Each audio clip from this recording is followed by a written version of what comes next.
We'd like to say a massive thank you to the sponsor of the Training 1-to-1 podcast, Financial Planning Matters. You can get in touch with them through their website, www.fpms.ie,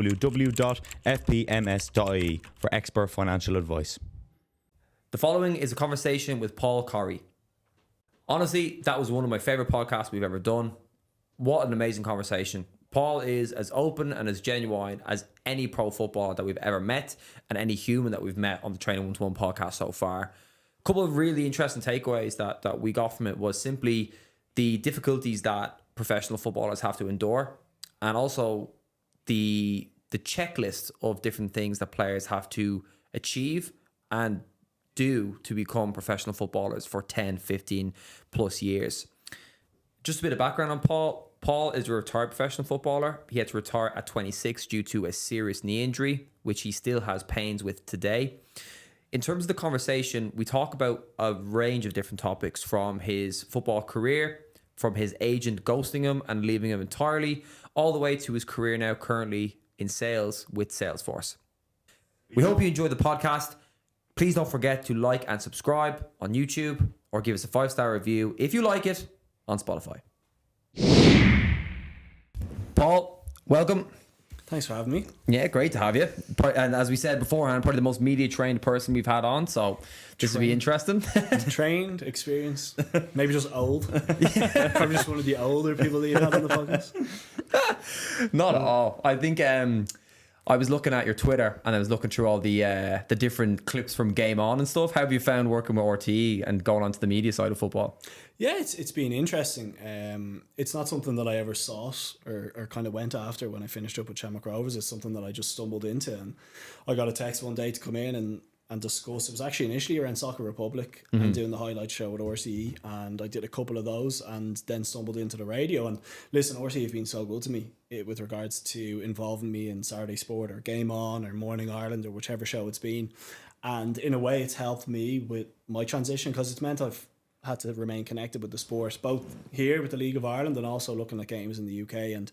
And it feels as if I still have some connection to football and haven't completely lost that from my life. So I've actually really enjoyed it. At the beginning, it was probably tough because I had no training. I was all of a sudden just thrown in front of cameras with lights, and I was probably like a deer in headlights, and maybe wasn't as ready for it as potentially I would have been later on in life. But I reflect on it, and I was probably 25, 26, so I was very young to be going on national TV, and it was only natural to be making mistakes. So I enjoy it. Yeah, I mean, I did used to get not down, but probably a bit defensive when I'd read stuff on social media about what it is you have said or haven't said, or what your beliefs may be. But I think as you maybe mature and become a bit older, you kind of shrug that off. So yeah, it's been brilliant. And listen, I've nothing but good things to say about the people out in RTE and how good they've been to me. Mm-hmm. How have you found your relationship change with football since you had to retire early at 26? And I think maybe you could even talk a little bit about the impact that football's had on you. Like around 26, obviously you had to retire early. So even maybe being able to talk a little bit about that and what your relationship with football is like now. Yeah, it was a huge sort of transition in my life, and it was one that was very difficult and still is, being brutally honest, difficult today to accept the manner in how I had to exit the game. I think first and foremost, what people probably underestimate is the identity change that you go through when you stop playing football to then beginning somewhat of a normal life. And was I prepared for that? Absolutely not. I came back to Shamrock Rovers with the view of, okay, I'm going to reset. I'm going to play games back in a league that I know, and then I'm going to go back to the UK. I managed 60 minutes with Shamrock Rovers that year, and I probably didn't fully understand the damage that had been done in my body from that injury. So my life was basically turned upside down, and that's no exaggeration as to how difficult it was. Now, I'm very fortunate in the sense that I went to UCD. I'd done a commerce degree. It gave me at least a foot in the door to, business and transitioning into a new career. And I also had a very stable and structured family at home, which were able to support me through that. But it doesn't make it any easier. And even today, when I look at players who I've played with or against and the trajectory of their career and what they've gone on to do, there's always a bit of me that will be thinking, where could I have gone if things have happened differently when I was at Sheffield Wednesday, or if I didn't have the knee injury when I was at Northampton. So I've, with time, somebody explained it to me before that it's almost like a grieving process, that with time, and as time goes on, you accept it that bit more. And I think I have. And listen, I work with Salesforce and technology, and they're an incredible employer. I've got great friends in that business, and that has probably given me the structure to, you know, start on a new path and find out, okay, what my purpose is, and that's helped drive me on. But, you know, football was my love as a child, and I dreamt of playing in England, and I got to do that, but I didn't feel as if I really kind of reached, you know, my maximum, or I never really got to get to that stage, and that's always a piece that will probably eat away at me. And your relationship now with football, I would say, do you even fully come over a grieving period with an injury like that? Like, where does your mind sit now, looking at games, looking at ex-teammates and thinking, like, do you even still love the game now at this stage? Oh, absolutely. I mean, I wouldn't do that work with RCE if I didn't. I think what's hard still today is the fact that it was my profession and it was sort of my identity, and that was taken away. Now I'd love to be able to go and play a five-a-side with, you know, my mates, or to do something and be with people who I work with and play five-a-side, or, you know, my brothers and my cousins play up in Abbottstown on a weekend. I can't do that. So it's as if it's carrying with me the fact that, okay, the profession part is gone, but now there's probably a piece of socializing that I'm missing out on again because of, you know, the knee. I have arthritis in the left knee, so I have to be very careful about what I put through it, how I manage it. But that's not to say that I still don't absolutely love the game. I'm obsessed with it. I'll study it. I went into coaching with Belvedere for a period after when I came home, and I really enjoyed that. But I guess the extent of my connection with football now is just watching games. There's probably a piece that, you know, I mentioned, like players that I would have played with. If I'm Michael Antonio, who's at Sheffield Wednesday when I was there, when I look at what he's gone on to do, or Ross Barkley playing with Luton, or even people closer to home, like I lived with Gary O'Neill for 3 years, and what he's gone on to do with Shamrock Rovers. It's maybe not where I saw my career going with Shamrock Rovers and come back to the League of Ireland full time. There's still a piece of me that would have gone, I would have loved to be involved in the European nights, or going on and winning leagues and being involved with Stephen Bradley and his coaching staff. Absolutely. But I'm just observing now. Is what I'm doing, and helping younger kids, ones particularly that I would have coached, to advise them and guide them and try not make the mistakes that I made, or try, you know, deflect themselves away from maybe some of the vultures that exist within football, and just trying to help people is probably where I exist from, you know, outside of observing. Amazing. So over the career that you've had, what are some of the things that you're teaching young kids to actually avoid, or what are the things that you've seen would be potential pitfalls in a player that's trying to actually progress into a professional career? Yeah, I think first and foremost, it's about developing habits. You know, if I look back at what probably got me to the level that I got to, was really good habits of practicing every day, contact hours with the ball. You cannot get away from the basics of the game, whether it be touch, control, striking of ball, left and right foot.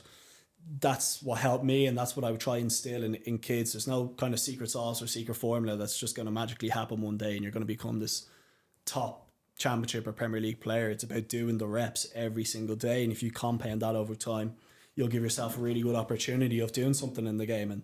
And then it's to avoid maybe some of the pitfalls of, you have to say no. And that was something that was taught to me when I was young, is, you know, your friends are probably going to go off in one avenue, and you're going to have to make a decision. Are you going to go left, or are you going to go right? Are you going to make those sacrifices that maybe are difficult at times, but you always have that focus on where you want to go? And it's not telling people what to do. It's more kind of giving people a framework of what I think is the right things to do and what can benefit you in your career. So, yeah, listen, I've helped a couple of kids who've come through Belvedere and then gone on to League of Ireland teams, and I'd be very close to Adam Murphy, who was at St. Pat's and gone to Bristol City, and Adam would be somebody who I'd be in regular contact with, as well as his father, and, you know, trying to help him and guide him is something that I would like to do, because there's probably things that I did in my career that if you had the time back, you would probably do differently. That's not to say that it hampered me, but maybe I could have gotten that extra 0.5% or extra percent that would have brought you on to the next level. So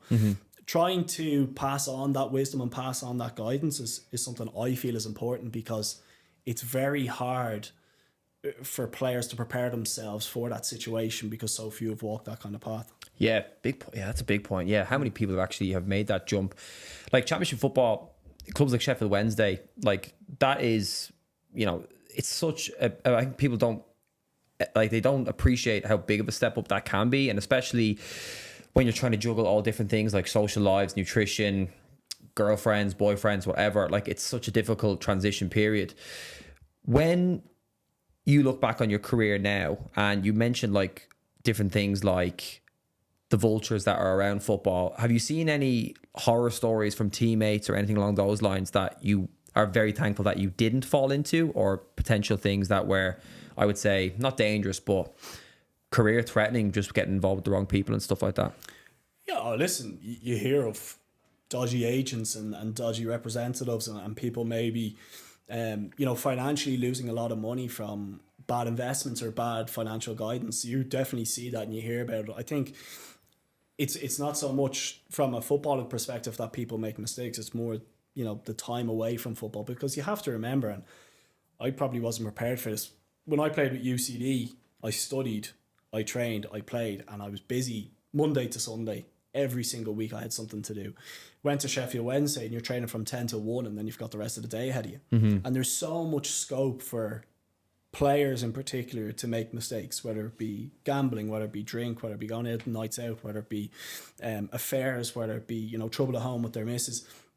That sort of stuff has such an impact on your ability to perform on a Tuesday and a Saturday. There's certain players, I don't know how they do it, they can just put it back to the back of their head, 90 minutes, switch on, and they go. And there's others you can really see that it eats away, and understandably so. Mm-hmm. If things aren't right off the pitch, very rarely are they right on the pitch. So yeah, you would have seen players who potentially at a younger age in particular had huge potential, like massive potential, and then don't reach where you think they're going to land. And a lot of the time, I believe it's to distractions off the pitch. Maybe things aren't right at home. Maybe the family background is difficult. You have to remember that the majority of kids who are Irish are moving away from home, away from that safety net.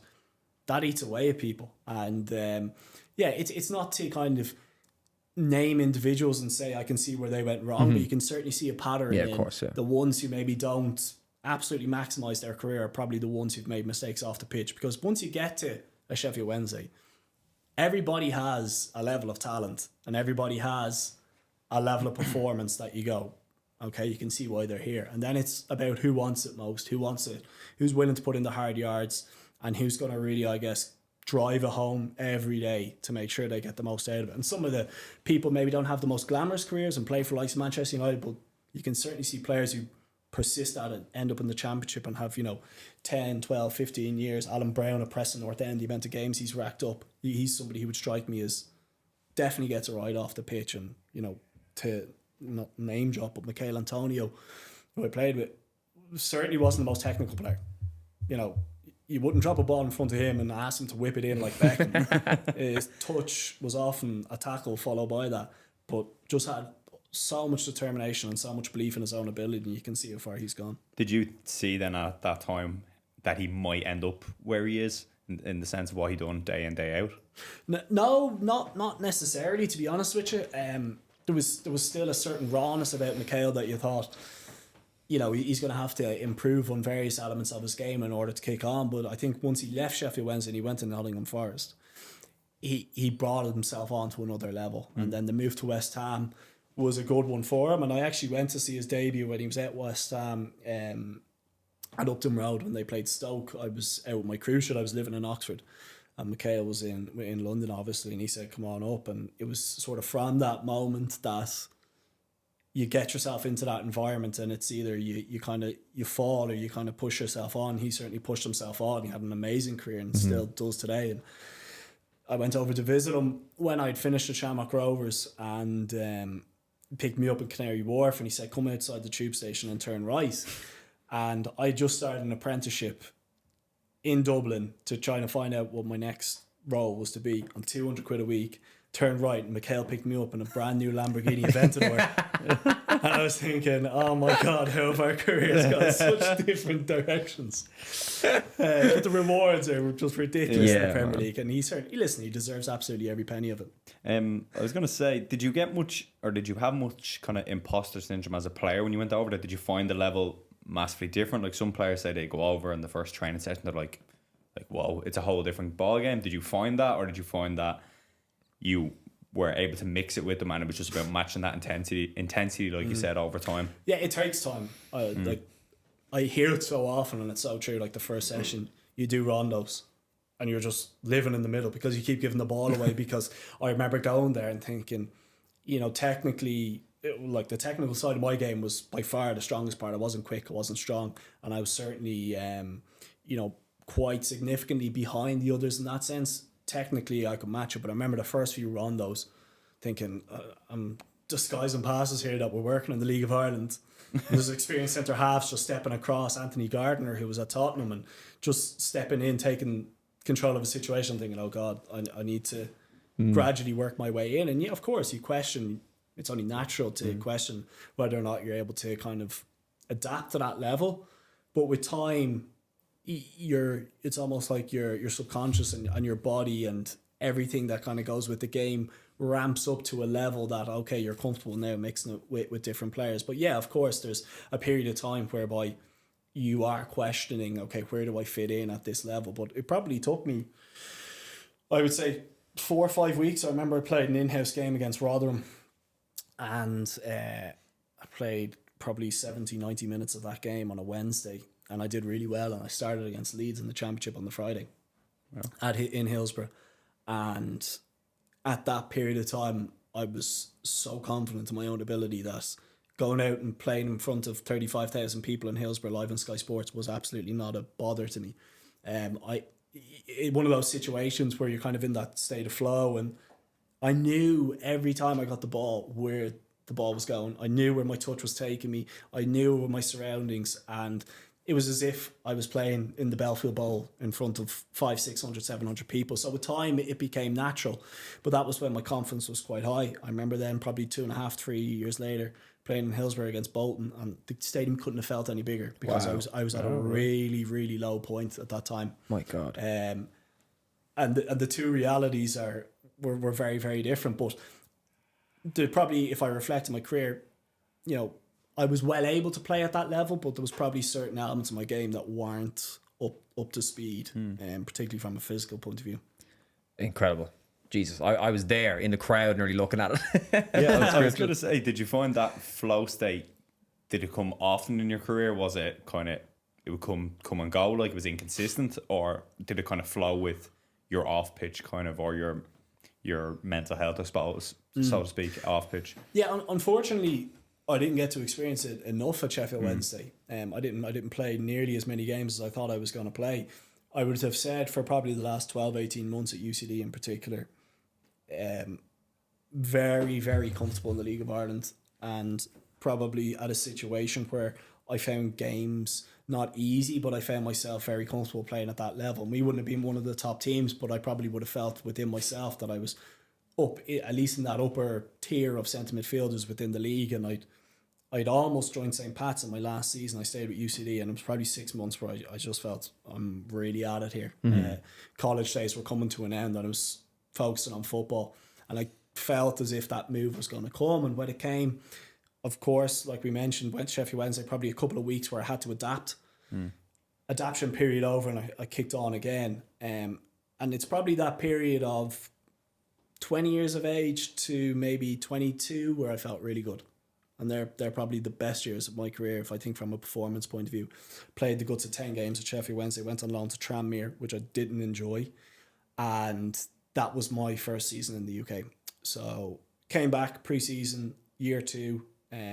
Manager had kind of wrapped me up at the end of the summer and said, listen, go enjoy your off-season. I'd done back-to-back seasons with the League of Ireland and England. And he said, you've done incredibly well. We're really happy with you. Come back, start a pre-season, season 2. Up your minutes, up your games, and go from there. And it must have been day 2 or day 3. He called me into his office and said, yeah, you're going out on loan to Bury. And I was like, okay, Bury? I was like, what happened to, cracking on and playing more games? Called my agent, Eamon Collins, at the time, and strongly advised me against the move. So I knew no different. Both my parents are accountants, didn't really know the footballing landscape. I was going to listen to the agent, and that was probably the right advice from Eamon at the time. But it landed like a lead balloon, and I was told to go train with the 18s, go train with the reserves until I had been freed up, because basically what they were trying to do is they were trying to free up my wages, bring in a striker, as that was kind of the more pressing position at that time, and that really impacted my confidence. I went 18 months probably without playing a first team game. Wow. Until that game against Bolton, then went on loan to Carlisle. But that 18 months eroded me. Like, I mean, my confidence was shot to pieces. And it was, if I fast forward to that game against Bolton, that period of time, like, on the floor type confidence. And listen, I was doing well in 23s games. I was doing well in Resi games. More than capable. It felt like anytime I had to step up with the big boys, or anytime I had to, play in a first team environment, I felt really, really small. And that was a polar opposite to, say, the young pup at 20 years of age making his debut against Leeds. I was so confident. Didn't matter who I was playing against or who I was playing with. Just give me the ball and make things happen. Whereas at that period of time, I was like, don't give me the ball. Clock watching, thinking 10 minutes left here. Can't wait to get off the pitch. Jesus, wow, Christ. But that's not me, saying poor me. I'm just giving you an example of how important it is that everybody has a certain level of competence from a technical point of view, but it's fine margins of who are the ones that are really bulletproof, that can have poor games, who can take the flack on social media but continue to drive on. They're the ones who, in my eyes, go on and have kind of the longevity in their career. Yeah, that was definitely standing out to me. Like, how many good players are excellent technically and stuff. But I think this is why we love having pros on, ex-pros, which is with just vast experience, because I think a lot of people will say, and like young kids will come to you and go like, what do I need to do to become a pro? But I think the stories like that of, getting approached by a manager, being told that you're going to be in the plans next year, and then being told, actually, no, you're going to go out on loan. And then you're thinking, all right, I need to be honest here. So you're honest in the sense that you didn't want to go and you took the advice from your agent, and then bang, you're hit with, you're going to go through with the 18s. I don't think you can really prepare. You don't go to school for that sort of stuff. No, you know what I mean? You don't. And to be honest with you, that's the tip of the iceberg that I'm talking about. Yeah. It's in the mental effect that has on you day in, day out. If you're training every day and there's nothing at the end of your week, like I was traveling and I was sitting on the bench every single week. I sat in pretty much every championship grounds bench, and I knew for a fact that I was never coming on. I just knew. And then Stephen McPhail came in, who I get on great with, particularly when he was there. It was great to have another Irish head around the building. Kieran Westwood was there too, and it was just nice to have that sort of connection. But McPhail coming in was pushing me further at the door. And just before Macker came back to Shamrock Rovers, we were playing Reading away, and one of the centre midfielders went down injured, and he brought a left back on in the middle of the pitch, and I was like, I'm done. I was like, I'm never playing. Never ever playing. And I remember Paul Cook came in for me. He was at Chesterfield at the time and wanted to take me on loan. Went up to the manager's office last day of the loan window, and he said, can't let you go, because if you go, we're going to have to bring one of the 23s to sit on the bench, and we need first team players. I said, it was Stuart Gray at the time. I said, Stuart, even if I'm on the bench, you're not going to play me. And he said, right, leave it with me and see what I can do. Loan window came and went, and I was still stuck at Sheffield Wednesday, sitting on the bench and just pulling my hair out. And you're right, you can't prepare yourself for that. Yeah. And people, paint out that football's this great, sexy career. And don't get me wrong, it's brilliant. But there are certainly times when you're tested. Your character's tested, your mentality's tested, and your confidence, not only as a footballer, but as a person, is certainly tested. And you need to be so prepared and so resilient through that to kind of not let it affect you. Mm-hmm. Trust is so interesting, isn't it? It's like you're told what you were told, and then you come back whatever month later, and then all of a sudden it's, right, we need you gone. And you're probably like, right, well, the whole trust that was in me a month ago is gone. And then you could see how that would then affect the player, where you eventually get on the pitch, you're like, if the manager doesn't really trust me, do I trust myself to take the ball? I just wish I went to Bury at the time. They were in League Two. They just come out of administration, and I think back and go, I wish I'd just gone. Danny Mayer went, who was, the two of us were to go, and Danny Mayer went on, and he ended up being League Two Player of the year after. Wow. Went to Plymouth, had a really good career. Plymouth still playing away. And you think they're the decisions where you go, if I had done this, maybe this would have happened. I probably don't get caught up with it anymore, but certainly a period of time where, very, very hard. And I was coming towards the end of my contract at Sheffield Wednesday after I was there for 3.5 years.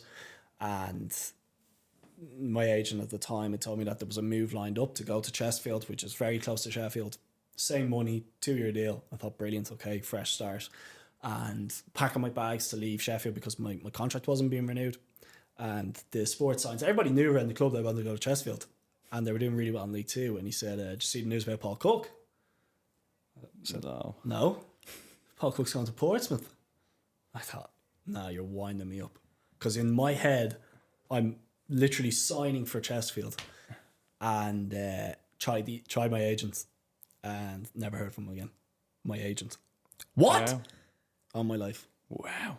This was a deal that I was promised at the end of year 2 at Sheffield Wednesday and at the end of year 3. To me, my father in Richmond Park, and it never materialised. And to this day, I have never heard from him. From the agent? Never. So I was 3.5 years at Sheffield Wednesday. I had 2 incredibly tough years. Released my contract, back home in Dublin, in the bedroom. Curtains closed, don't know what to do with my life. I've no representative. I've nobody steering the ship, and I'm thinking, what am I going to do? Jesus Christ, Paul. You know with the when the loan initially came to Bury, and you said the reason behind it was to free up money. Did you know that at the time, or do you think if they you would have known? Yeah, you would have known. The whole city is so revolved in Sheffield around football that the mutterings around transfers or what they need to do or who they need to bring in is very evident. Across the board, and they'd brought David Prutton back, who had been on loan the season before, Giles Coke as well, who were centre midfielders, probably with a bit more experience, and it looked as if they were going to go that way and probably play a bit more direct, which didn't suit me. Mm-hmm. And I mean, when you play preseason games and you're coming on for 5-10 minutes, you're like, okay, the writing's on the wall here. But in my eyes, I had played and done well in the Championship. I'd gone to Tranmere, who were at the top of League One. It didn't make sense in my head then to go to a team who was kind of down towards the bottom of League Two. I was thinking, surely I've done enough here that a better club should come in and maybe free up some of my wages. But for whatever reason, it seemed to be Bury or nothing. And unfortunately, that was nothing. But yeah, it was ridiculously tough. And to kind of fast forward from there to then being released, no club, got in touch with George O'Callaghan, who used to play with Cork. Mm-hmm. And George put me in touch with Clive Clark, who's a representative, and he asked me to go to Northampton and train. It was Chris Wilder at the time. I thought, listen, I'm 23, don't want to be going on trials anymore. Like, can we try find something? He said, just go, and they have 2 games lined up against Birmingham and against Derby County, and play in them and see how you get on. Just played 2 of those games, absolutely loved it. Chris Wilder was brilliant. Signed, it was towards the end of pre-season, so I ended up doing like a 2-week hard-hitting pre-season at the beginning of the season, and about 10 days later, change of direction, knee gone, career over. Wow. So if I kind of rewind back, I look back at my career and I go, I moved to Sheffield Wednesday at 21, and in my head, career was over 22, 6 months. Wow. So I'm just like, this is an absolute tsunami of emotions and experiences that took me a long time. Like, I'm not exaggerating saying it took me a long time to rebuild my confidence in myself as a person, and also to then kind of find out what my next step in life was going to be. But like, to say it was just me would also not be right, because my parents and my family would have experienced a lot of that too. Like, my parents both had successful business careers. The first question they were always asked is, how's Paul getting on in Sheffield? And they don't want to talk about it, and then that impacts them. So it was very, very difficult. And never did I expect, played against Southampton in the League Cup, went to Man City in the Etihad in the FA Cup, played against Leeds live on Sky, played against Middlesbrough live on Sky. If you were to tell me in those points of time that was how the next kind of 4 or 5 years would be, I would have laughed at you and said, nah, the good times will keep coming here. Yeah. Oh, God, man. Honestly, that was incredible. Yeah. Like, that whole story. Like, and I'm kind of going back to the fact, like, I think that really resonated when you were saying that you're giving advice to younger players, because, my God, I mean, is there anybody better to speak about the impact? There's definitely better people than me. There's definitely better people who got to experience playing in games more than me. Yeah. But I do think, you need to give people honest assessments of what football is like. It is the most cutthroat industry you will ever experience. I had a horrific injury. When I went in to see the surgeon, Danny Welbeck was in after me and Vincent Kompany was in before me. And I had a very, very innocent change of direction. Heard two massive cracks in my knee. And I swear to God, it felt like somebody had picked up a shotgun and just fired it into my leg. When I went into the surgeon, he said, on a scale of not too bad to the worst I've ever seen, he said, yours is one of the worst I've ever seen. Wow. And, you know, that whole situation is one where, like, I feel people need honest assessments on, okay, this is what football can be like. That's not to say that's what it will be like, but these are the type of things that you need to prepare yourself for. Do I get a phone call from a football club? Not that I expect one, but, you know, nobody's calling up afterwards to see how you are, or how your health is, or, you know, how you're getting on, or whether you need treatment or anything like that. It is ruthless. Like, it really is. And maybe not so much in Ireland because it's a much smaller community. But when you go to the UK and you see the industry that it is, the money that's available, the money that clubs are paying out, the second you're gone, you're gone. And the second you're in, you're hot, they'll do anything for you. But once you're surplus to requirements, see you later. My God, man. You can see that in the move, like with Paul Cook. He obviously got to move to Portsmouth, and all of a sudden, why does he care what Chester built it? Like, it's, everybody has to be kind of selfish in their own way at times. Now, it's crazy. I had amazing experiences, like genuinely amazing experiences, and you know, even the odd day, I have a signed shirt now. It's my own from Sheffield Wednesday, and it was one of my sponsors actually followed up me a couple of years later being like, I have this in my house if you want it. I was like, absolutely, because I didn't keep too many of my jerseys or anything like that, and it's covered up by like trainers and stuff, but the odd time I would look at it and think, okay, that was brilliant. And I've a Frank Lampard shirt from when we played against Man City. Like, my family are diehard Chelsea fans. It's the wrong shade of blue. It's City colours. But I think back and I look when Man City play on weekends and I was like, Jesus, I was there. Yeah. You know, and I got to experience those different bits and pieces, and it has set me up brilliantly for life after, because there's certain things that I learned about my life and learned about myself that really relate to the job that I do today, that has given me great success. And there's brilliant memories, and listen, I'm so lucky. I kind of so thankful that my parents were there for the game that I played against Leeds in Hillsborough, because it was a massive occasion. It was my debut, and it couldn't have gone any better. And I think that was the best moment I had, and they were there. And sometimes you do it for other people. You don't always do it for yourself. You do it for other people. And I think I'm so grateful there that they were there. And those sort of memories definitely stay with me and stay with my folks and stay with my brothers. Yeah, that's beautiful, man. Hold it there. If you haven't, make sure you check out www.fpms.ie to start your financial journey today. You mentioned Chris Wilder, and obviously with the different clubs that you've gone through, what do you like, or what did you like in staff members, and what did you not like in staff members when you're working with different clubs? Yeah, so I was definitely the type of player, not that I needed to be mollycoddled, but I definitely benefited more from the arm around the shoulder than, you know, a boot up the hole, basically, put it that way. And I think probably as I reflect, the better... Well, not to say the better managers, but the managers who are probably more successful are the ones who find the balance with who needs what. And there were certainly players that I played with who, you know, if you gave them a rollicking, they'd be really good to go. But I was probably one that, you know, gave me a bit of confidence, but at the same time drive me on, but do that in a more subtle way. And if I think back, probably Martin Russell, when I was at UCD, was very good at doing that for me. He obviously played as a centre midfielder and understood the game, and he gave me tools to go on. And to be honest with you, I only really experienced... Dave Jones at Sheffield Wednesday was very, very old school. Now, gave me my opportunity, signed me, but was an absolute to me after that.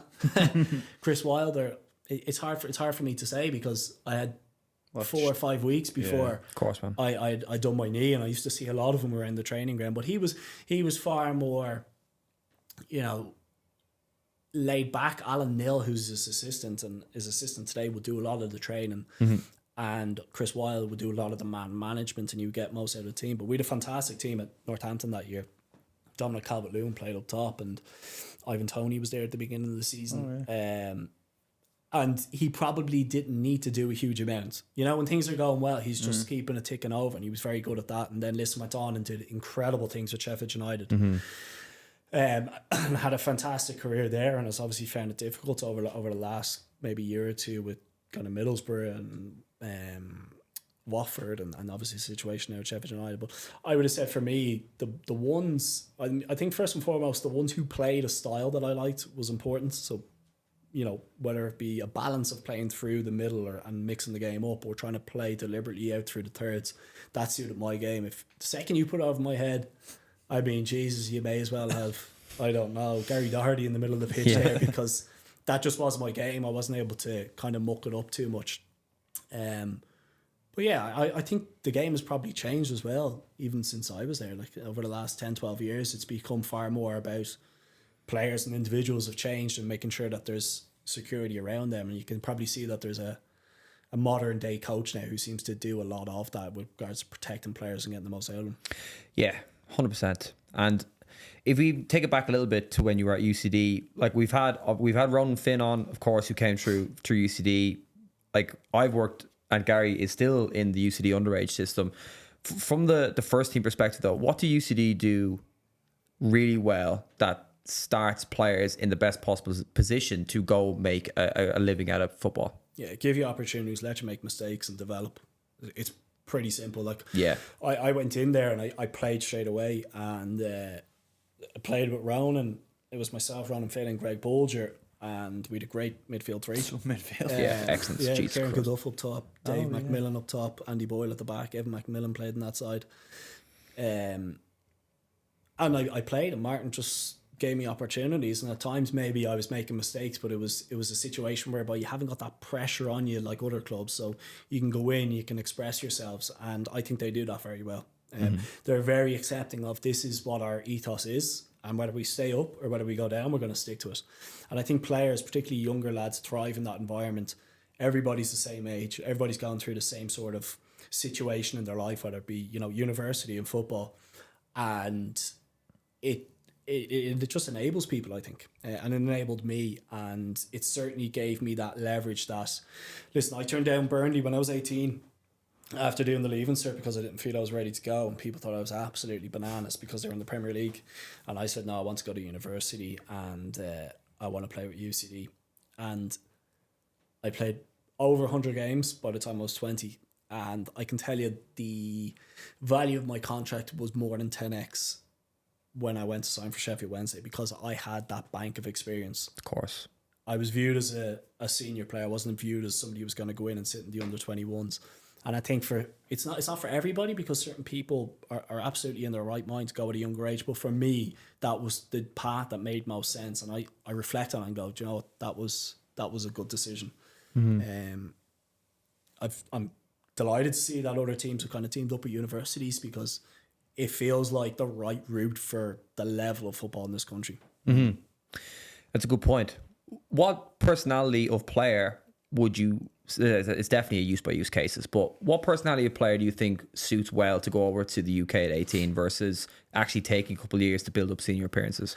I think first and foremost, you need to look at it from a capability point of view. I think, for players, our, let's say, top talent, if you're talking about Evan Ferguson has to go. Like he just has to go. He has to be in a better environment. He has to be playing with better players and exposed to better coaches. I think for somebody who's maybe a little more in the middle of the road and thinking, will I, won't I think that probably comes down to the personality and how determined they are to actually go and drive it home. If you have any sort of doubt, I think you're probably better off in a bit more of a safe environment in Ireland. Got your family. There's a pathway there now that didn't exist previously before, whereas you do well, you make your way into a first team, or it seems to me now you do well, you go to Italy. Yeah, everyone's going to Italy. Into the sun. Why not? But you can there's Ireland is seen now as a market where you can pick up players on the cheap. So if you play 20, 30 games, you can certainly nick a move to the UK. So it's just a player by player basis. I think it's first and foremost, I think, got to do with the potential of that player, but then it comes down to the characteristics of that individual and whether or not it suits them to go to England. I don't personally agree with the Italy route. I think it's risky to expose yourself to a different culture, different language. There's enough transition to take into consideration without having to move to a country that seems so foreign. Interesting. I think that's very, very difficult. And I think when you look, if I was just take for an example, like Adam's career going to Bristol City has been off the back of doing his Leaving Cert and playing for Pats. Sam Curtis is the same. And then maybe if you look at the likes of Heffernan and Zeffy, it's maybe been a little slower because it's had that transition, and it's maybe taken them a bit more time That's not to say that it would have been different, but I just think that there's probably a little more safety about the moves that Curtis and Murphy made. Yeah, it'd be interesting to see in the next 5 to 10 years where the data points lie after that, won't it? Because I think even James Banqua is in Italy, Justin Ferjai is in Italy. There's a couple of other guys. I obviously know Liam Kerrigan's over there now as well. But it'd be very interesting to see in 10 years with the senior appearances before 20 in Ireland versus the guys that went across before even 18, for example, to Italy. Where do people end up, you know? Yeah, and that was the age group I was involved in with Belvedere. It was that Zeffy, Curtis, Adam Murphy, Justin Ferrazai, and that was a really, really good kind of crop of players. And Kevin Zeffy's potential was scary at that time. Like things that he was doing with the football, and his dribbling technique is so unique. You know, you see players who were able to do certain things, and you could probably look at a team in the UK and say, we've got another 3 or 4 of them who can play in the 6 and spray a ball like that. But what Zeffy was doing was like, Jesus Christ, this fella's got unbelievable ability to just get at people and dribble and get past them. So yeah, you would certainly hope that they would be able to kind of push themselves on, and maybe that move that he's just made will kind of give them a kick on. But yeah, it's one that I look at and I think it's a big move for a 15, 16-year-old to make him, and a risky one if you ask me. Yeah, unless there is family support, and there is definitely a lot of factors to it. I think it'd be very interesting to see where Ireland takes the situation in terms of the actual young player development. Like, do you actually think that building to senior football early is a good strategy for a young player to guarantee a career? Or do you think that an academy structure like in England, emphasizing, let's say even like category 1 academies, like emphasizing development up until 18, maybe get a loan move and then come into your first team is the route? Like, what do you think from your experience so far is a more successful plan? Yeah, it's a good question. I mean, we're very far behind in this country compared to the UK. I was lucky in kind of the first role I had after football. I got to spend a bit of time with the Chelsea Academy and just being able to see what they do from the age of 8 and 9, to one, make it fun, but also develop younger kids. And you look at that kind of pathway, and you look at the conveyor of talent that they've managed to produce over the last 10, 15 years. It's just absolutely incredible. And that's not to say that they're all playing in Chelsea's first team, but they've managed to go on and play in the Championship or League One or out in European leagues. It's all about facilities for me. Like, it's about giving people the facilities, one, to train in, the facilities of really good coaches that they're working with, contact hours on the ball. If you can kind of get a recipe of that to move forward, I think that gives the player the best opportunity. I think sometimes when you look at, you know, senior football in Ireland is very different to senior football in the UK. You're probably much easier to make a first team appearance here in a younger league or a younger first division and build some experience and gain from that point. Whereas doing that in the UK is far different. But, you know, what is the best pathway or what's the best recipe for success? It's just reps, I think. It's reps and it's contact hours with the ball. And I think the more you do that and the more you have that at your disposal, the more chance you give yourself of kind of getting the most out of your career. And just go back to Chelsea. What exactly did you do in Chelsea? That must have been very nice for your diehard Chelsea family. Yeah, it was. I was working with a chap called Enda McNulty, and Enda was doing a lot of work with the Irish rugby team from not so much a psychological point of view, but almost like in a performance coach perspective. And it was really random. It came through Andrew Doyle, who was involved with Shelburne, and he introduced me to Frank Arneson. And Frank Arneson used to be the head of the academy and development at Chelsea when Abramovich took over. And he introduced me to Neil Bath. Met with Neil, said Enda does X, Y, and Z in this space. And he's very, very open-minded in that academy to, okay, what can we do differently to try get a bit more out of the players? And what we ended up doing was kind of like train the trainer sessions with the academy staff. Okay. Ashley Cole was involved, Joe Cole was involved.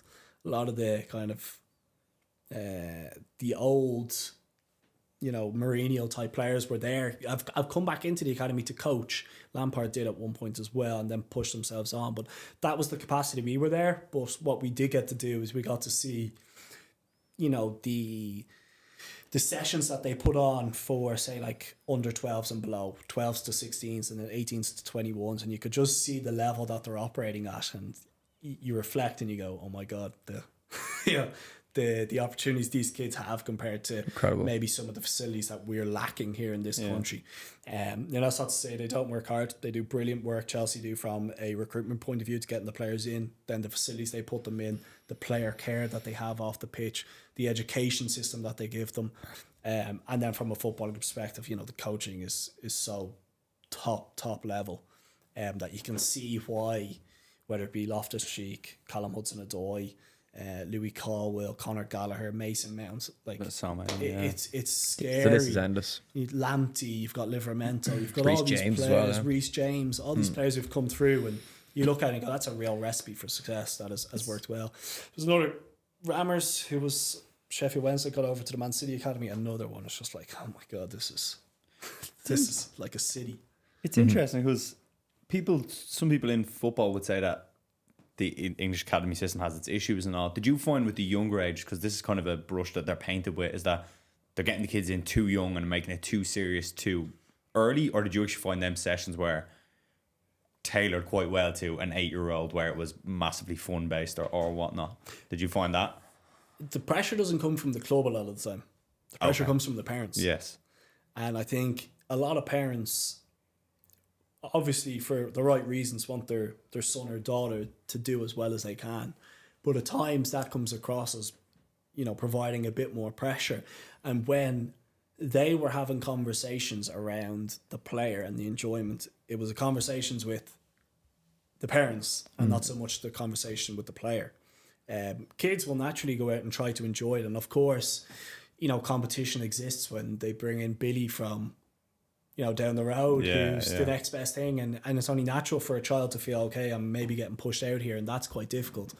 But I would have found that, from what we were hearing and even what I would have seen at Belvedere and the likes, is it tends to come from the parents. And that's not to say that it's coming from a bad place. It's just the desire for their kid to have a really good opportunity of making their way in the game. My experience has been it will happen irrespective of the parents' wants or needs or desires. Your career as a player will meander and it will take twists and turns, ups and downs. You'll end up at the level that you're meant to end up at. It's sometimes controlling the noise that's around the player. Yeah, because that's the thing that happens in Ireland. Like parents would have the Go same out, thing. watch a game on a Saturday morning and you'll hear it. Yeah, and even from coaches sometimes at that level where it's they want to win. So I was just wondering, because a lot of people here would say that, we don't want the system they have because they make it too serious too early. And I'd be like, right, go down to a park and watch an under-9s game in the weekend, and you tell me that we don't do that here. They brought in framework, and I think it's called the EPPP. You might need to correct me on that. Yeah. And what that has done is it's put a lot of structure on that, so that, let's say for instance, you're letting a player go at the age of 12, there has to be reasons for that, and there needs to be measurement against that, so it's not personal. So they can have a system whereby, not to say the writing's on the wall, but if things aren't going to work out, you as a parent or you as a player will probably start to see the reasonings why, or maybe your minutes are dwindling. There's a structure put in place there, and I think that gives them a really good framework to work within. And you would hope, with the plan that's been released by the FAI, that's maybe a step towards us going down a certain direction. That's not to tell teams how to play or give coaches a set of rule books. I don't believe in that, to say, okay, go out and teach X, Y, and Z. But you would hope that sort of framework increases your chances of players getting through the system and being more ready.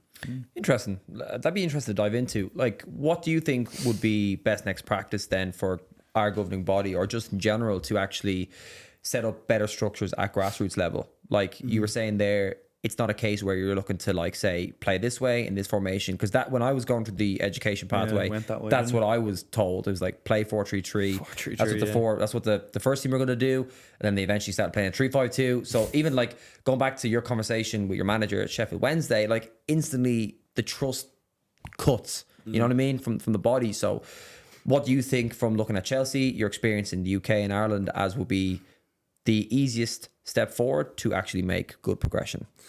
Oh, it's a very good question. It's a very $1 million question in this country. I mean, one thing that I have seen work quite well is I went through a private education, and I saw how rugby was kind of fascinating training hours. Yeah. The 18-year-old that exited Senior Cup rugby was like a ready to go athlete, where I was like a scrawny little Milky Bar kid heading into UCD. Not a bit of muscle on my body. And that was getting them in before school, in the gym, education, onto the pitch after. And, you know, they've got 4 to 4.5 hours maybe worth of training into their body, Monday to Friday, probably five days a week, maybe 4 days a week, most weeks. And that's a really good way of getting hours into training. Now, a lot of the private schools are very fortunate. They've got absolutely ridiculous facilities that some of the League of Ireland clubs don't have. But I think a way of, you know, building that into your education system can certainly benefit. And that was one of the parameters that was brought up in the plan, is how can we kind of merge football into the schooling and education system? Because for me, it's all about contact hours. Like, I go back to it, it's not a secret success. Like, you just got to put the reps in, you got to do the time, you got to work on your game. And then that's the individual perspective, and then you got to get your full-time coaches in. Like, we have a serious lack of full-time coaches within this country. It's probably a route that, if I reflect after playing, I probably feel like I saw the game in a certain way, and vision was probably one of my stronger points, that probably lent itself to coaching. But when I came back, I never had any thoughts about being a coach, because it just wasn't an option. The only sort of coaching I did was at Belvedere, and from there I sat down with Keith Long, and he said, will you take one of the Bows teams? And he put the calendar in front of me, and I thought, I can't justify, you know, working my way across the city for 3 days a week to training. And that's no disrespect to Bows or anything. I thought what they were doing was brilliant, but I'm time poor. I just don't have that time. And you could be up in Derry, or you could be in Finn Harps on a Saturday or Sunday. And I just thought, I've put so much time into my life, I need to actually work on myself before I'm ready to go down that way. Yeah. But if that was a situation where somebody asked me to be my job, It's a different ball game. Yeah. it's a different ball game, and I probably would have thrown myself into it, and then I would have thought more about going down the coaching route. So you got to get full-time coaches into the game here. We absolutely have to. We need to get support and funding around that, and then whatever way we can do, whether it's, you know, before school, after school, trying to at least involve that in some sort of curriculum, I think would certainly help. The school part is huge. We talk about it all the time here. And I think you were even talking about, like, the compounding effects of more contact time. Look at the Irish rugby team now as like a force in global rugby. And I think, like, I don't come from a rugby background. I don't particularly enjoy watching rugby, but I know when we go out to play, like, we're playing to win. And I would love for one day that was also football. I would definitely like to see, and I agree with you there, a structured curriculum where education, because the amount of top coaches that are secondary school teachers is frightening. That's a big frightening. one, And if you were able to bridge that gap of, you can become a secondary school teacher, but also work with top talent in the football environment, where you have let's say, as you said, like a strength and conditioning aspect. So you're not coming out at 18 as a kid into senior football. Yeah. You're still getting your more contact reps. Like, to me, and I agree with you, Paul, as well, I think that's definitely the logical best next step in Irish football. Yeah, it's education, isn't it? Because I wasn't coming out of school as a scrawny little kid and not ready for Sheffield Wednesday at that time, because I didn't want to put the effort in. Yeah. Now, I don't like the gym. I still don't like the gym. But if I had an education of what it is it was going to do for me, and if I had a program of how I was going to get from A to B, I'd be far more likely to be in a position then when I crack on to be ready for what was ahead of me. And once you get then to Sheffield Wednesday, you haven't got the time to be loading up your legs or to be strengthening up. Games are Tuesday, Saturday it's every about week. winning then as well. Exactly. And you need to be about at your development. optimal. And if you're not, you're out of the team. And yeah, I think it's trying to get that in some way, shape or form. Listen, I don't know how that's going to happen, because money seems to be very, very difficult. And if you look at any sport around, everybody seems to be wanting a piece of cake from the government. So it's going to be difficult to compete for those funds. But to your point, like, go and look at Leinster Academy and the players they've produced. And I'd be the same. Listen, I would watch rugby, but I wouldn't sit back and go, it's my absolute love. But if you look at the players that we produce and the quantity of players that Leinster produce, surely there's some learnings there that we could take, even if it's a snippet, to bring across to football and go, okay, you know what? we might be competing with you, but let's actually look up the things that you're doing well. Let's study it and let's take it across and take snippets of how we can produce our players and help get them on a pathway. Because it just, from an outsider's perspective, it looks like a production line of talent that they're just able to keep producing. 100%. You talked about compound interest. Like UCD do it in that sense. And as you said, more clubs are partnering with third level institutions. But like, if you think about how, like, to be honest with you, it is common knowledge in the League of Ireland, the amount of players that UCD produce. But that's only a 3-year window, probably when you're coming out of puberty. Like, imagine if you were to have that from, well, best case scenario, primary school and secondary school, definitely as like specialised in terms of players want to play football, they want to play rugby, but at least now you have like the top facility. Like that compound interest from a 12-year-old to an 18-year-old. Honestly, like it's frightening to think about what you would produce as an athlete. Yeah, and they're the main development years. Yeah. Now, to be fair to the people involved in the game here, it's gotten a lot better. Yeah. It really No has. doubt, yeah. Like, I was very fortunate when I was at Belvedere. I fell into the right hands. I worked with Jimmy Jackson, who used to play with Athlone back in the day, and he was incredible for me. I played with Conor Clifford at Cherry Orchard, myself, Conor, Andy Boyle, and Conor ended up going to Chelsea, and we were very good pals. But I needed to get away from Conor at that point in time, and that move from Cherry Orchard, Conor went to Crumlin and I went to Belvedere, and if I didn't fall into the right hands, I might not have been able to go on and have the career that I had. We shouldn't be so reliant on or have people in situations where it's risky. We should have good people across different clubs who are able to develop talent. And the more you can do that, particularly in those 12, 13, 14, 15, you're right in saying that the development is absolutely insane. Kids can go from being 13, 14 to being like fully flown athletes at 16, 17, 18. So even Adam Murphy, like in incredible shape. His fitness levels are absolutely ridiculous. And that would have been said by a number of people at St. Pat's. And if he could get himself right, he's struggled with injuries, but if he could then bring his game on technically, he's probably ready at 19, 20 to go on and have a really good career. But if you miss out in those years and then you land over in the UK and you're playing catch up, it's a very difficult thing to do. Very, very difficult. And, the players who I would have been at Sheffield Wednesday who were of a similar age were in physically much better condition than I was. Technically, I'd done a lot of work because that's stuff that I would have done myself. Yeah. But physically, I was significantly behind. And I just feel if I had somebody who could have helped me at that period of time, that maybe would have given me another bit of an opportunity to kind of go on. Because naturally enough, the championship is a very physical game. And when you're coming up against a big, strong team, it's only in the manager's instinct to go, will he be okay today? Maybe we're better off with, David Prutton in the middle of the park there, who's going to be a little safer and a little more secure. I'd like to go and get the ball off the back four. If I go out, get the ball off the back four and somebody pushed me off the ball, championship is so ruthless, they go and cut you open and score from there. So yeah, it's just about eliminating any of the doubts that people can have of you or can put question marks against you. You address that early on in your career and you give kids a really good chance. It's a great point. Especially because football's gone so physical. Yeah, like and name so any player who's not like, even like a De Bruyne is like the creative player now and he's so athletic still.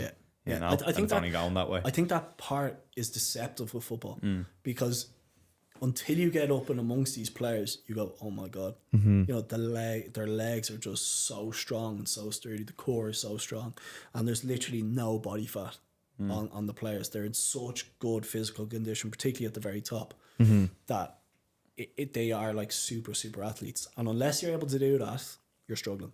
In my eyes, you can have great talent. You look at Evan Ferguson in particular, like great size, great strength, great, power over 4 or 5 yards. He has all the tools to go and do that. Genetically, he probably has a lot of that. But it's sort of ones who need to work harder at it. You need to put a support structure around them. Yeah, you are blessed sometimes with everything, and then obviously his parental background, all the jigsaw pieces came together. Adam Murphy's a very interesting use case.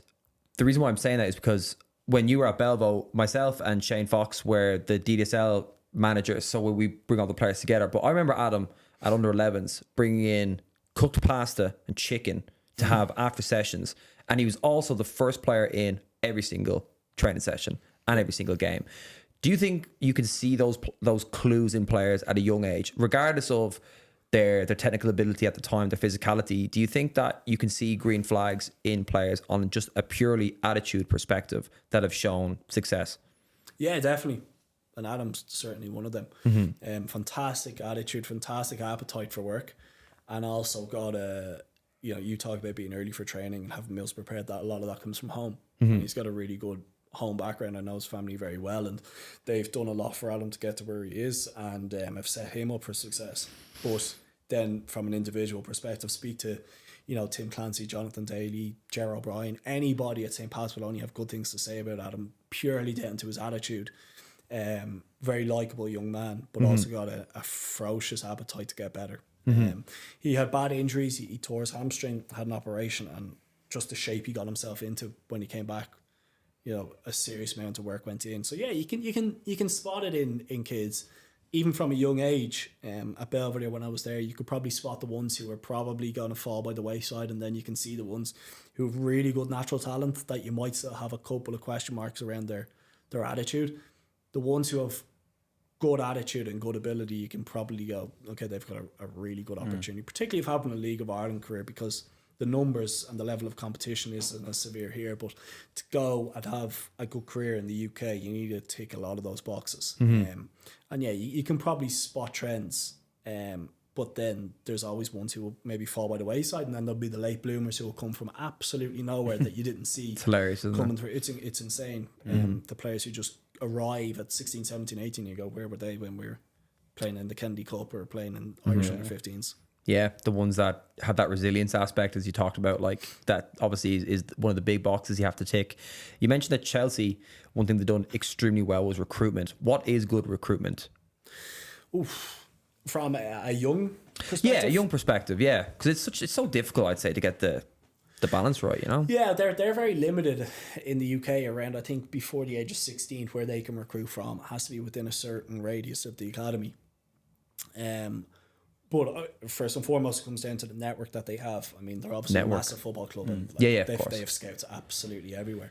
I was listening recently that I think clubs now have gone towards a policy of actually recruiting position-specific players. So say a scout will go out and we will only look at centre-backs, or we'll only go back out and look at full-backs or centre midfielders, and that's something that Premier League clubs are starting to bring into their thinking. The scout is specialised, like, yeah. The scout is specialised. Yeah. Go and look at centre midfielders, so you're literally studying that position all the time. That's some modern day thinking, but I think, you know, looking for natural talent, but natural sort of physical abilities as well. Somebody who has parents who are going to be short, very unlikely you're going to have a 6 foot who's going to play centre half. Somebody who comes from an athletic background probably has a better opportunity of going on and being a really good athlete within the game. It's probably looking at, you know, technical ability. I always kind of bring it back to technical, physical, mental. Missing one. Physical, technical, tactical, and mental. Anyway, we'll go with those four. Kind of analyze players in those four indicators, and you can probably get a good understanding of maybe where they're going to end up or what their potential might be. The path is very difficult to ever predict. If I could play you back what I did to do my knee injury, you would never believe the extent of the damage that I have. So players' paths are very different, but I think if you can look at players and you can assess them under different headings, you can probably get an understanding of, okay, who might be the good ones to bring into your club and who might be the ones that are going to have a really good opportunity of making a good career. Because I think one thing that struck me as interesting was a lot of the lads that you were playing with, like the likes of Ivan Toney, for example. Like, to me, from the outside, Ivan Toney isn't a player that I would want in my dressing room personally, but that's just purely going off what I conceive his attitude to be. How do you, as a player, and even like if you, let's say you were to become a manager, how do you balance what? Now, come here. I don't know Ivan Toney, so he might not have a bad attitude per se, but you've probably been in dressing rooms with lads that have bad attitudes. Like, where does the line draw between having a bad attitude and what you do in terms of your output for the team? You see, sometimes, not Ivan Toney himself, but sometimes you want characters like that. Yeah. Because they are the ones who don't feel fear. They're the ones who have so much belief and so much confidence in themselves that when you step out and you're in a really tight game, you're kind of like, okay, give them the ball and they'll make things happen because they have that inner belief. You probably want a bit of a cocktail of different personalities. You want your really hard workers, then you want your sort of flair players, and then you want your ones with absolute unbelievable belief. And if you have a cocktail, if you have a mix of those, you're probably on the right path. And I think in any dressing room, you need to have a blend. If everybody's the same, it's boring. Your team's probably going to be stale and you're probably not going to be successful. I think if you got a mix of different personalities, you give yourself a good opportunity. You know, even if I was to think back to the team that I played with, Sheffield Wednesday, Michael Antonio, massive belief in himself. Ross Barkley came in at 17, 18 years of age on loan from Everton. He scored about 6 goals in 10 games, and there wasn't anything he couldn't do with the ball. Left foot, right foot, give it to him. And then you have hard-working players around him. In any team I think that I've played in, there's probably 2 or 3, maybe 4 players maximum that the others are playing for. Like it really is that way. You have know your fullbacks who maybe the ones that are overlapping runs to create space for the player that you want to get the ball to. And there's those 3 or 4 players who go win you games, and the rest of them are about kind of facilitating them and giving them opportunities, giving them moments, giving them space. Football's such an interesting sport in that sense, isn't it? Because like that's not really talked about a lot. Basketball is huge on role players. Like you've got your superstar or you've got your 1 or 2 players that will win you the game, but everybody else knows that I'm just here to give him the ball. Whereas it's not really like that in football, is it? I think footballers know deep down. I think you know. Yeah. I think if you're in or the maybe it's dressing just as room, a you know, fan from the outside. Maybe it is that from a fan. Yeah. So you want to look at it that way. But I'd say when you're in the dressing room, it definitely is. I remember I was talking to Keith Andrews before, and he done, to be fair to him, such a nice guy. He gave me an interview for my master's paper, and he gave me a story about Sam Allardyce talking about El Diouf. And a lot of the players within Blackburn at the time were basically furious at his attitude. Like absolutely furious, like doesn't do X, Y, Z. And Sam Allardyce pulled the lads who were complaining into a room, showed them all the stats of all the fouls that El Diouf has won them, the points that he's won in the games, and they said, "All right, it, right, we'll play with him." He's such It's a so foulable face. Yeah. Such a personality. But they're just like, yeah, fair enough. Like he's gonna make us win football matches. He Like, played in that Leeds team that I made my debut against. yeah, Oh, really? Yeah, himself and Michael Brown played in the middle of the pitch. There's a few of them. It was actually my debut was the game, and some people remember, some people don't. Leeds equalised probably about 10-15 minutes left, and their fan ran onto the pitch and punched Chris Kirkland, their goalkeeper at the time. What? Live on Sky, yeah. Do you see? He dropped and the ball. Michael Tong had, he used to play for Sheffield United. He hit it and it came off my back, and I was kind of looking at my feet as it went. I was kind of bent over, and the next one I looked around and Chris Kirkland was on the ground. Oh and my one God. of their fans, came on, Level them. yeah, dropped him. Not knocked him out, but because Chris was in so much shock. Yeah. My God. Bananas. Is it mad the stuff that happens in football? Like I wonder did that guy get like a I prison did. sentence? Yeah, very good question. I think he did. Yeah, I was gonna say that's just pure assault. Like, yeah. And you see it like some players would smack some players in some leagues, and you're thinking, geez, if you done that in the street, you'd be in jail. Like, but it's like they're both wearing football kits. Yeah, it's grand. Like, which is hilarious. Don't do that now. Sorry. I want to dig into one more thing. Like Salesforce is such an amazing tech company. Like to work in Salesforce and like any of like the massive technology companies, it requires a lot of skill sets, a lot of experience, and certain personalities, I would say. Do you think football and the skill sets that you've learned from 16 to where you were at 26 retiring made you into a very good, I would say, adapter for any role that you were going to go to? Like, has it really helped your career at the moment? Yeah, probably. And don't get me wrong, there's certain days I've gone into Salesforce and I think I wish I was going into the training ground. Into the ball, man. That does go through my head. Has it set me up for success in my role? Yes and no. I think the softer skills certainly, with regards to kind of being adaptable, like you mentioned, being able to set targets, being resilient, being able to work in a highly competitive environment. Salesforce is absolutely that. It's well rewarded, you're well looked after, but you're also expected to, bring things in and do well for the business. And I would say there's attributes within football that I have been able to transition across. And that's not to say that it's for everybody, and it's not to say that everybody will be able to do it, but I think if you can lean on your experiences, there's definitely tools that you can bring across with you. There's certain days that you go in and they might be difficult and they might be stressful. There's probably an element of me that doesn't find it as stressful as the other person who hasn't been, called a in front of 40,000 people.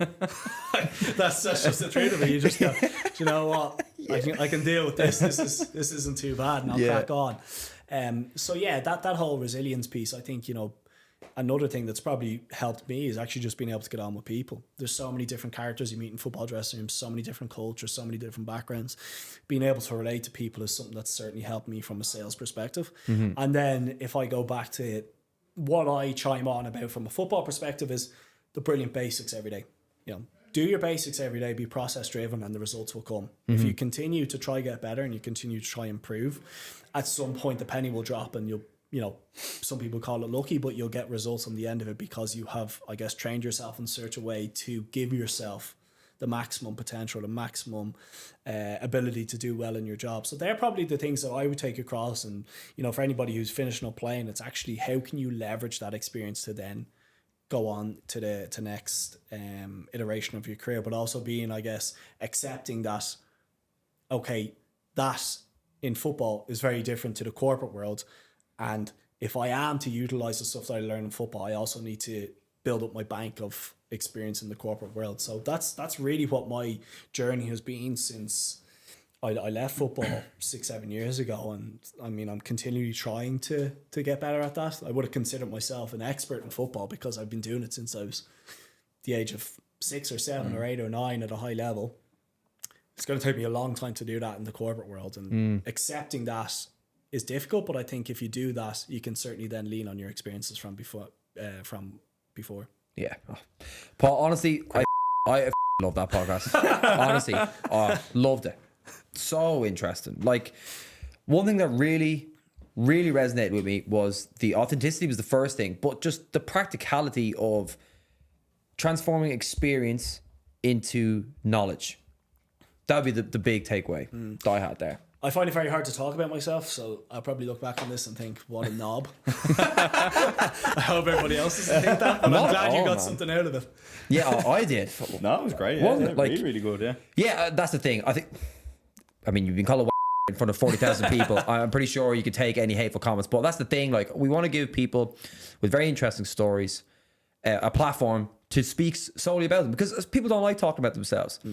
And it's difficult to uncrack the nuggets that lie within people unless they're actually just given time to just go, you know what, let's just talk about you, because there actually is so much gold in people, But honestly, thank you for your time. I absolutely love that. Yeah, really enjoyed it. Thanks for having me. Thanks, man. Thank you.